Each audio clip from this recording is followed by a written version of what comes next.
In the heart of a bustling city, where the noise of motorcycles roared through the streets, a group of tough bikers rode in a tight pack, their leather jackets flapping in the wind like a rebellious symbol of freedom. They were notorious for their reckless behavior, pushing the limits of the law every chance they got. This particular day was no different.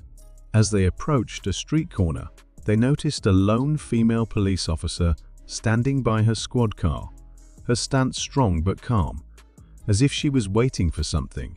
The bikers, always looking for trouble, began to circle her, revving their engines and laughing. To them, she was just another cop, someone to test and tease, someone to mess with. They started shouting insults and daring her to take action. "Hey, what's a woman like you doing on the streets alone? You can't even handle these bikes," one of the bikers yelled. The rest joined in, egging her on. The officer didn't flinch. Her eyes were calm, but there was something about her that made the bikers pause. There was a quiet strength, something that commanded respect. The moment lingered as they continued to taunt her, expecting her to back down or, at the very least, react. But she didn't. Instead, she simply walked to her squad car and opened the door. The bikers, still laughing, didn't realize the storm they were about to unleash. She pulled out a pair of sunglasses and, with a steady hand, put them on. A shift happened. Her posture changed. The tone of the atmosphere subtly but unmistakably shifted as well. One of the bikers, thinking she was a rookie or someone who had no idea how to handle herself, approached her. "You better watch out, lady. We don't like cops trying to stop us," he sneered. She didn't say a word. She simply reached for the radio on her belt and pressed it. "Requesting backup," she said, her voice steady but firm. As the bikers gathered around, she stood her ground.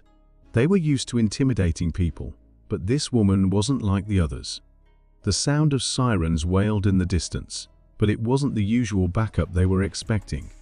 The bikers turned, confused, as they saw a convoy of black SUVs pulling up behind them.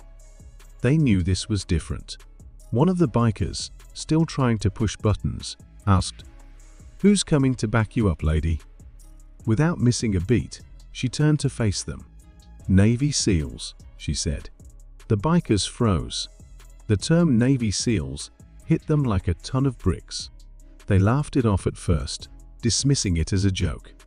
But then the SUVs parked, and out stepped men and women, tall and imposing, all in tactical gear, their eyes scanning the scene with the precision of soldiers who'd seen combat. The bikers quickly realized that this wasn't just any officer. This wasn't just a woman in a uniform. This was a Navy SAALA warrior, trained to survive and fight, no matter the odds. Her calm demeanor now made sense to them. She wasn't afraid because she didn't have to be. She knew what she was capable of, and so did they. One of the bikers, now visibly uncomfortable, took a step back.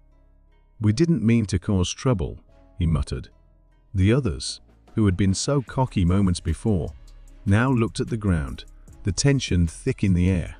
The officer, now surrounded by backup, gave them one final look. "You've got a choice," she said, her voice cool and controlled. "You can ride on and forget this ever happened, or you can stick around and let my friends here show you what happens when you mess with the wrong person." For a long moment, the bikers were silent. They looked at each other, unsure of what to do. In the end, they made the decision to leave, peeling off in a hurry, their engines fading into the distance. The officer watched them go, then turned to her backup, nodding her approval. "Good job, everyone," she said simply.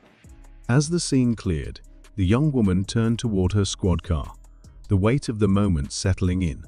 She knew that, for most people, this encounter would have been just another day on the job. But for the bikers, for the people who witnessed it, this was a lesson in humility and respect. It was a reminder that strength didn't always look the way people expected it to.